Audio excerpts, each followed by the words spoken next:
So Pokimane recently got banned off Twitch for just straight up watching Avatar: The Last Airbender on stream. And part of me struggles to fathom why at any point she thought she would be getting away with doing that.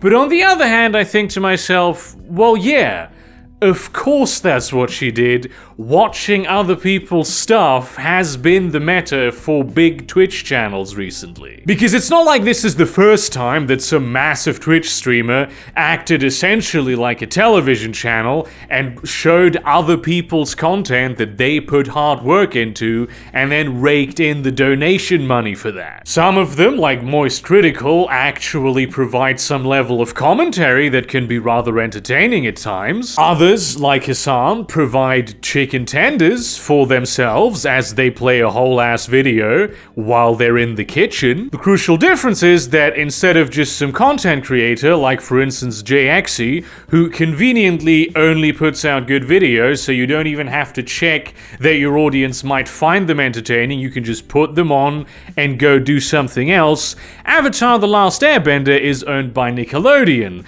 which is a massive media conglomerate with a huge swinging, legal team. They actually do have some level of recourse that they can take without it being too much of a hassle. So of course Twitch had to take action and do something, but let's be serious, given that Twitch bans are a temporary affair, they don't really mean anything at all. It's just a very convenient way for Twitch to ceremoniously and very publicly give someone a slap on the wrist without actually having to clearly communicate with their creators. This is perfect for Twitch, of course, because they can just offload all of the risk and responsibility of executive decision making onto the people who are actually making the money with their personalities. And then if after the fact it turns out that the decision wasn't the best decision that they could have made, they can just take away their ability to have an income for a while. But nothing has fundamentally changed for Twitch, because while this one big streamer is banned,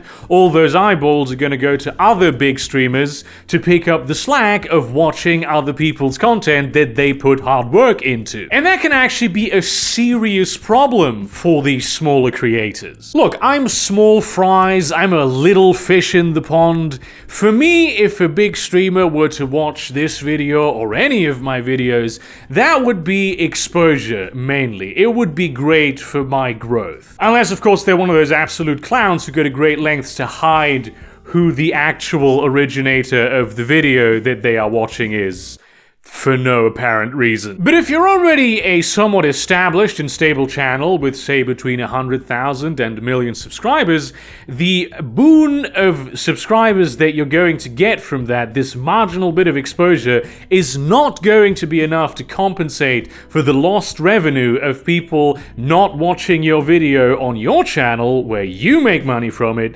but on someone else's bigger platform. And that's a problem, because that range of subscribers tends to be where 99% of the good content on YouTube and the internet in general comes from. And make no mistake, having a big platform is, especially in our online world, a position of power. Big streamers are not entirely unlike landlords in that they inhabit a position that is massively favored by the system that they inhabit. It's just that instead of controlling land, they control people's attention. And just like landlords, they don't actually have much of an incentive to improve on their own content anymore. And their position is such that through the snowball effect of the sheer weight and self-reinforcing loops that they have built for themselves in their given algorithm, the ideal way for them to make the most profit for as little investment as possible is to just show other people's content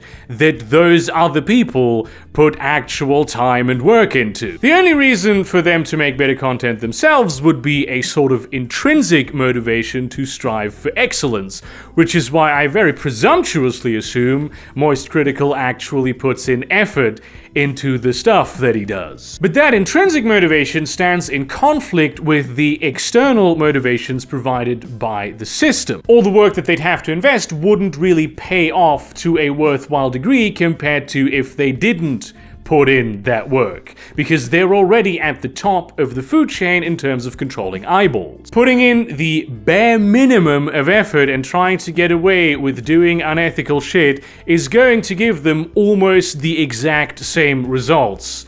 So why are they going to do anything else? Just like with landlords, the incentive structure is very clearly set as investing as little as possible and harvesting as much as possible from the work of other people. Especially given that, like, making good content isn't really a guarantee that anyone is going to watch it. This entire model is, of course, highly exploitative of the fair use culture that the internet is built around. It's normal to, take bits of other people's work, comment on it, reference it for comedy or whatever the particular intent is that you are pursuing. It's just the industry standard. This is in stark contrast to the world of traditional media, where every bit of content where someone else was involved is meticulously licensed and every dollar kept track of, even if legally that probably wouldn't even be necessary. For instance, Weird Al Yankovic could probably get away with doing all of his parody songs under fair use law, but he still licenses them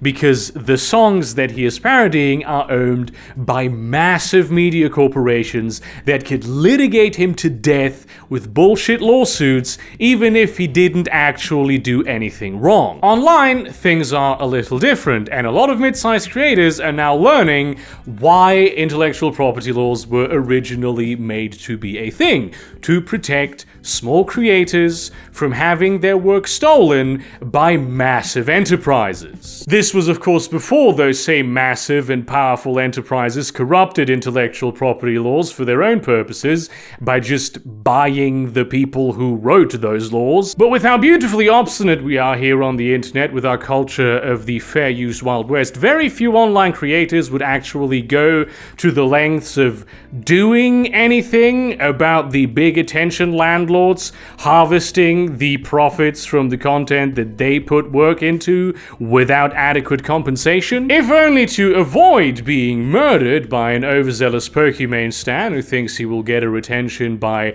defending her honor. And I do like that, not only because I think the fair use culture on the internet is a good thing, but also because, let's be serious, it's not like big Twitch streamers aren't slaved to their own exploitative system themselves. They are not the main villains of this arc. The whole reason the Twitch meta has shifted to basically stealing other people's content is because Twitch were the ones who decided that in order to be in the platforms and especially the algorithm's good graces, you basically have to be online and streaming all of the time. The only metric that truly matters is having people on the site. That's all Twitch cares about. If you have more people staying on the site for longer, they can show those people more ads. And they will make the same money off those ads, whether they're showing them on good content or bad content. Television has operated on this principle for decades. If you're a big Twitch streamer, there's going to be at least a few people who are completely willing to watch your empty chair while you're in the bathroom doing a line of coke. And if you can hook some more people by, in the meantime, showing the content that others produced, of course you're going to do that. You know you can get away with it. And of course, let's not forget, because this is an opportunity cost type situation, if you don't do it, you will get punished. Because Twitch, as a capitalist entity, cares solely and exclusively about one singular thing, and that is making the most amount of profit possible for its investors through whatever vehicle they put money in the platform. That is the only thing Twitch cares about, and it is the one thing that it will sacrifice anything for. Twitch doesn't care about its creators. None of these platforms do. They just pretend to be nice to them in order to make you, the viewer, feel good and placating the talent. But they would annihilate all of them if they knew that this would make them $1 more for their investors. They do not actually care about those people, and they especially don't care about good content. Good content is also often not vapid enough to be advertiser friendly. They don't want you to be thinking about the video that you just watched while your ad break is happening. And that's why Twitch is placing their top creators into this perverse incentive structure where the only way that they can truly thrive is by stealing other people's content. And of course, these creators couldn't even really do anything good and special if they wanted to, because any minute of work not spent being there in the chair and not doing much of anything at all is a minute during which they lose money and their platforms, because the algorithm notices this and will immediately downgrade them for it. There is a solution to this, of course. If Twitch and YouTube and other such platforms were creator-owned, the intrinsic motivation of those creators to achieve excellence would weigh much more highly in the company's decision-making. Nebula works like that, as far as I'm aware, and wouldn't you know it, the content that is on that platform tends to be rather good. This is not an ad, by the way, this is just a statement of fact. But of course, in a capitalist system, with large platforms, that is not going to happen. Thank you very much for watching this video. Like, comment, subscribe, share this to your relevant communities, but do not spam them. Consider supporting me on Patreon or Subscribestar, buying some of my merchandise or my short story collection. And in that spirit, don't blame those big creators too much, because they do exist within the particular bubble that they exist in. But at the same time, do consider that they do share some of the blame, because they are willing participants in their own exploitation. And see you around, cunts.